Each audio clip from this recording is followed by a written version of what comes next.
Hello, we are back. We've gone a bit merch mad today, so if you're on YouTube, take a look. From Paris to Leeds, from Leeds to London, London to Aston Villa, to Kingsmeadow, and finally Dagenham and Redbridge. It has been a busy week. Are you ready to chat about it? Yeah. Good. About. Good. I'm Rachel. I'm Sophie. And this is Extra Time with Girls on the Ball.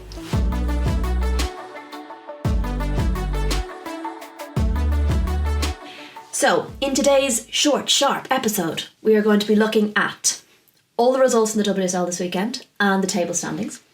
We will run over the results in the Championship because, surprise, surprise, it looks different from the last time we spoke to you about it.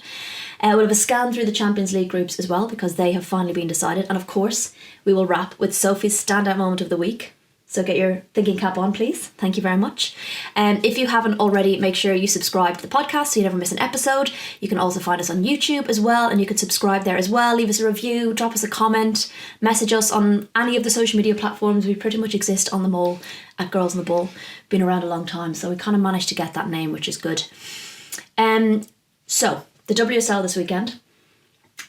It was almost, dare I say, a kind of normal weekend in terms of like there were no major upsets or surprise results perhaps compared to the previous weekends. Yeah, but I think we still saw a closing of the gap, as it were. I never said that. I never said there wasn't that. I just mean in terms of like the craziness that we've experienced the last couple of weeks. It was maybe a little bit more normal. But Championship, I'm looking at you because you just remain crazy. So quickly we run through the results. Aston Villa 2, Spurs 4, Daly and Parker. And then Neville and Martha scores goals, Thomas, with the goals there. Leicester 0, Man City 1, Chloe Kelly with the only goal. Everton 0, Manchester United 5, Mallard, Paris got 2 and Williams got 2. Chelsea 4, Brighton 2, Sjoeke Nusken 2 or 3, debatable. And Aggie Beaver-Jones as well, getting her first goal. And Bremer and Turlin then bagging it for the Seagulls. West Ham 1, Liverpool 1, Hobinger and Ueki getting those goals. And Bristol 1, Arsenal 2, Katie McCabe with 2, and Rachel Furness with 1. Or Rachel Finesse, for some reason, if you're listening to the commentary. First game that we were at this weekend was Aston Villa 2, Spurs 4. It felt like a game of two halves. I feel like Villa started well, but the timing of Spurs' goal, it just then seemed to totally swing their way in the second half. Yeah, I think it was. It wasn't so like dominant from Villa in the first half, but they were on top and they were looking pretty dynamic with Jordan Nobbs and Laura Brown and Lucy Stanforth in the midfield area, and Jordan Nobbs was pushing higher, and she really adds a lot to that attack, but. They just couldn't make their chances count. I thought Ebony Salmon was full of running early on. She had a couple of good chances, but you could just tell that she's not quite there yet in terms of her match fitness. And yeah, Anna Leon down the other side as well had chances, and she was the one who got felled for the penalty early on for Rachel Daly to slot home. But I think it was that big mistake from Rachel Corsi that when Martha Thomas closed her down. And she lobbed the keeper, and I think that just absolutely took the wind out of their sails. And then to add onto that a 45 plus 5 minute Ashley Neville header just before the break, literally the last kick of the ball, or header of the ball as you would say, and that massively changes your team talk going into half time. And I think it's been a theme with Villa this season, whether it's normally been seen at the end of the games with the injury time problems, but they can't seem to keep that concentration for those full minutes, because we know there's going to be a long time added on, we know that, but they can't seem to work out how to stay in the game in those moments, and it just changes your team talk at halftime as well, doesn't it? It changes the whole feeling. You go in feeling completely deflated going in 2-1 down rather than it being 1-1 or even 1-0 up. So yeah, and then they came out second half and they just couldn't get going. Tottenham just took away with it, and they got their style going. Robert Wilhelm's style is really fun to watch. It's really energetic, high press. Martha Thomas, as you said, in with the goals. So yeah, it was a weird one from Aston Villa, I think. A hat-trick from Martha Thomas. That's 7 goals in 5 games in all competitions. And I think Spurs are a little bit of a second half team. They've been showing that they've been better in the second halves in a lot of their fixtures so far, like against Brighton, against Chelsea, and then against Aston Villa. And that was, I think, going in at half time 2-1 down. knowing that Spurs are probably going to come out even harder in the second half. And I think that, as you said, the nature of the goals is tough when a team is feeling like we have to get points. It's one thing like conceding just like a really good goal, but to concede by a mistake and then an absolute last minute in the first half is a real like dampener on the spirits going in. And then in I'm halftime. pretty sure the third one as well was a big defensive error because it was a corner or something, or a delivery that came in, and they just could not or would not clear their lines, and the ball bounced around a bit. That was mad. That was chaotic. It just dropped for Martha Thomas to fire home, but they just needed someone to take control in that penalty box and just hoof it out if need be, not to try and be all fancy about it or try and find a way out. They just needed someone to take control and just, if in doubt, put it out mechanism, because it was just adding to the pressure that they were feeling, I think. Yeah, and I know Cara Ward is probably feeling pressure as well. You know, I think it's 4 games in. When you look at the teams that have beaten them, Arsenal, Manchester United, they were beaten by them last season as well. So I'm hoping there's no kind of rash decisions made, because that would be absolutely ridiculous. But I do think Villa need to find something in the next block, that's for sure. And unfortunately, they are facing Chelsea next. So yeah, that one's going to be one to watch. We then went across from Villa to Leicester for Leicester versus Manchester City. We were also at this one, I said. This was a fun game and you really enjoyed it. You said this is one of the most fun matches you've watched for a while. I was having so much fun watching this game up in the press box. I think it was really, yes, maybe not the best defensive performance from Leicester City, but they were bold and they went out with a plan, and their plan was to go 3-2-2-3. Which is very interesting, very narrow. It forced Gareth Taylor to keep Alexandria out wide instead of, she normally inverts quite a lot, I think. So it kind of disrupted City's game a little bit, and they weren't quite on top of the aggressiveness and the press from Leicester City, I think. The problem with that system for Leicester City is when City do break the press, or they're having quite a lot of joy with the balls over the top from Kiara Keating, then you're in trouble because you are very narrow and also probably a man down at the back, player down at the back. But it was very bold and it showed exactly what he wants to do. He wants to go out, he wants to score goals, he wants to be courageous, and they had their opportunities, and but for a few really good saves from Kiara Keating, they could have been back in that game. And I think there were big saves down the other end from Janine Leipzig, and I feel really sorry for her because that goal, she should have stopped it. I think it went straight through her legs. I think there was a little deflection that really off the pushed her defender, off. I think, didn't help. But yeah, they kind of earned. They deserve probably a draw out of that one. You were feeling a little bit smug afterwards because I have the WhatsApp message here, which I'm going to share on YouTube. You messaged me during the match, and often we have a chat during the match, but normally when you're writing, which you were at this game, it's basically just me talking to myself, just sending messages and being ignored. But Sophie messaged, she said 3-2-2-3. Next message, high risk, high reward from Willie. And I said, narrow. And 3 minutes later I said, there's that risk. And that was Chloe Kelly's goal. But here is what Willie Kirk said after the game. We were half a yard off it at times, and but it was high stakes, high risk tonight in terms of the way we set up, and we stood in front of players on Tuesday and said we're going to play a high risk game of poker, and there's going to be thousands of people watching, and we just want you to embrace the uncomfortableness of it, and I thought I did that. Now that giggle in the background was Sophie and Tom Gary from The Telegraph, because both of them recognising that Willie almost word for word said what Sophie had said.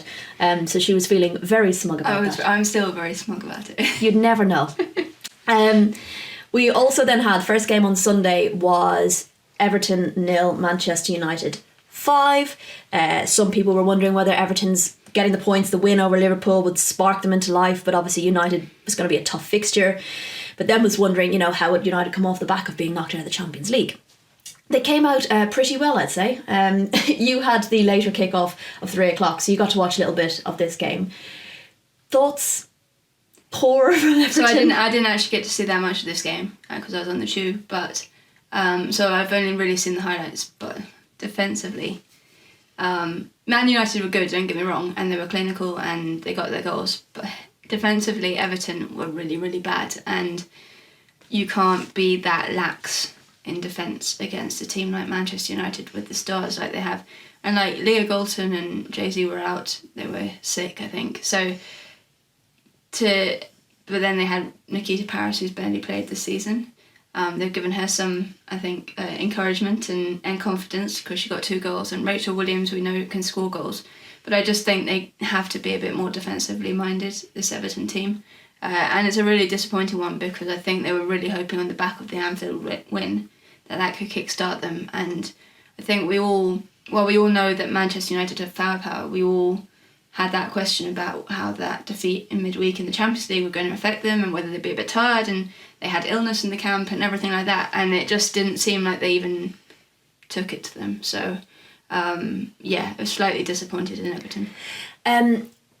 We were worried about the Everton defence as well pre-season, and Brian Sorensen assured people that was not an area they were worried about and that they had enough depth there. But that is a concern. I think as well for Manchester United, it was good to see rotation, albeit probably kind of forced rotation given the illness, but to see Keats and Rachel Williams bagging a brace each and Mallard getting a goal as well was a really good sign. So they will be delighted going into the international break with that. I still think Everton's problem is you lost Ricky Suveke and Gabby George on deadline day, and you didn't replace them, and that is going to be a problem. No matter, like, yes, they made a couple of late signings with like the likes of Megan Campbell coming in, but I just don't think it was a real replacement for the defensive qualities that those two gave them last season, and it's going to take them a bit of a time to adjust if they can adjust to that. Yeah, absolutely. I was then at Brighton, Chelsea winning 4-2. I think it was the commentator who did the highlights of this that said it. He said, Chelsea haven't been winning comfortably, but they've been winning. And really that's all that matters, isn't it? It was a little bit frustrating, I think, in the first half because Brighton obviously scored early. But then they sat back and just tried to protect that 1-0 lead, and Chelsea were firing every which way at the goal. Sophie Bagley made 9 saves. She was absolutely unbelievable. There was one passage of play where I think she made like 3 in a row in one phase of play, but it just felt like the goal was coming. And then the timings of Chelsea's goals were like a 1-2 punch for Brighton, because Sjoeke Nusken got her first goal right in the first half, like right at the death, possibly with the last kick of the game, and then came out and scored the other side of the whistle in the second half to put them 2-1 up. And then there's some contesting about whether it was an own goal or a hat trick, but she went home with the match ball, so she's taken that as a hat trick. So they were, I thought at 2-1 they were in the game, Brighton, for a good portion of it, and they actually played better, I thought, 2-1 down than they did 1-0 up. They were going for it. I thought Bremer was unlucky not to score and make it 2-2. But once they got that third and then that fourth, Brighton kept pushing, and I think respect to that. I think it's a different style of play that Mel Phillips is bringing in, and I think players are bought into it. And I think they were lucky that Turland was on the bench. I think she picked up a knock, so that was unlucky. She's been struggling with injuries since the start of the season, I think, and she's been on modified training this week. She only played a half against Tottenham last weekend. She had a heavily strapped leg. But it was a shame. I think once they can get her back fit, she has such a more potent attack. Well, yeah, she came on and scored. Yeah. So it shows what, A word on Sophie, though. I think she has always been one of a really, really top keeper, and she flies under the radar. And I understood the move to Manchester United, but then I also didn't, because I think she could have been a starting keeper for the last couple of years in many teams in the WSL, and that's why she flies under the radar, because we haven't really seen much of her. But I think the fact that she's getting to shine in Brighton this season, she's competing with lots of goalkeepers there. Nikki Everard as well is there on loan from Chelsea. Another team with lots of goalkeepers. But she's been, getting the starts as well. I know Nikki started last week, but majority, I think Sophie's been getting the starts. So she's shining, and she has lots of confidence behind her. While I was doing that game, you were at West Ham Liverpool, which was a great way for us to spend our 7th wedding anniversary separate. Talk to me about this one. West Ham managed to get the equaliser at the death as well. Lots of at the death goals. Lots of last minute goals. Liverpool will be kicking themselves, I think. I think it was 2 teams on paper that are pretty evenly matched. They've both been showing their progress so far this season. They're both lined up in a similar formation, 3 at the back, the wing backs and midfield. And Liverpool got the better of it, I think, in the first half. They had more of the ball, they had more of the chances, and they created better chances. West Ham were struggling to really use their front three in any sort of potent way. And they forced Mackenzie Arnold into a big save. But I think, so at half-time, it forced Rhiannon Skinner to change things. She took out Em Harris and brought on Mel Phillips into the number 10 role and sent them to 4 at the back. And it just made it a little bit of a different game. But I think they conceded early in that second half. There was a barrage of Liverpool chances. They hit the bar twice, I think, and Mackenzie Arnold made another big save. But I think that was them adjusting as well to the new system, West Ham. And they conceded through that passage of play. But the last 15 minutes, fair play to them. They showed so much character. And I spoke to Howard Sissoko after the game, and she was so proud of her team. She is lovely to speak to. She's lovely. She's so energetic. And I asked her how she felt about when the equaliser went in the last minute. And she was like, I don't normally get so excited about these things, but I was jumping up and down and she slammed the floor as she was doing the interview because she was so excited. So, I think that shows a lot of character from them. They have tactical adaptability these days. They show that they can dig in, and the fact they kept it to 1-0 for so long and then gave themselves a chance in that last 10 minutes, and they could have had a winner as well. Izzy Atkinson came on. She's absolutely rapid. Yeah, she's so fast. She changed the game down that left side. So, yeah, I think lots to be pleased for West Ham. Matt Beard was understandably incredibly frustrated at conceding so late. They should have put the game to bed. He made a lot of changes, and I'm wondering if that really upset the rhythm a little bit. Yeah, exactly. Yeah, fair enough. Then we got back on the couch. You missed a little bit of this. You missed 2 goals, unfortunately, but Bristol won, Arsenal 2. I feel like Bristol definitely learned a lot from their defeat against Manchester City last week, 5-0. But that was all in the first half. They made, changes in the second half of that game, and they seem to have carried that through to this game. Arsenal continuing their struggles with finding the back of the net and creating chances, but not finding the back of the net. And they also seem to be allergic to clean sheets at the moment. But thank God for them, for Katie McCabe. Yeah, I think it was pointed out on the Sky Sports, both goals came from second phases of a corner. So they were alert to that, and Katie McCabe, what she can do in and outside of the box. With a right or left. With a right or left. I think Olivia Clark and Bristol's goal will feel really hard done by for the winner, because I think it was Lazelle who jumped up in front of her as she took the shot, and I think she would have got it but for that. But no taking away from Katie McCabe's striking ability. We all know what that can do. I think Bristol can build. Yes, it was another defeat, but I think they can take an awful lot from that game in terms of the way that they dug in. They were gritty. They played on the edge at times. Some of those rugby tackles. Yeah. But if the referee's going to let you get away with them, they're going to keep doing them. So yeah, it was that was a bit annoying. It was just living on the edge of what is right, I think. But they dug in and they got their goal, and I think. I know people were complaining, saying that Manu Zinsberger should have got it, and I know you were like, why didn't you dive? But there was no stopping that header. But dive! It makes it look so much worse when you just stand and watch it. At least make a move for it. Yeah, it is a bit frustrating, especially with so much attention on Arsenal's goalkeeping situation. And they just need to work on their corners as well. They had something like 16 corners. It's very frustrating. It's when they play against a low block that they have these real problems, I think, and when teams bank up against them, as Liverpool and Aston Villa have done. I think they had more joy against Manchester United, because Manchester United aren't going to do that, and they leave you spaces. But they need to figure out quickly ways of doing that, because there are going to be teams across this league that are going to continue to do that. Yeah. I think they did start to play better through the middle than they have been doing. You can see those link-ups are starting to form, and they need to be able to vary it a little bit more, I think. Yeah, well, I think Jonas Eidevall keeps trying to do a 2-1-7 anytime they come up against a banked up team with all the forwards they have. But look, they got the win. I think we've said it after the Manchester game. Maybe this will be the spark, and it will, Arsenal will spark into life. And then that didn't happen. And then after Villa, we're like, maybe this will be the spark, and we'll see them come out and batter Bristol.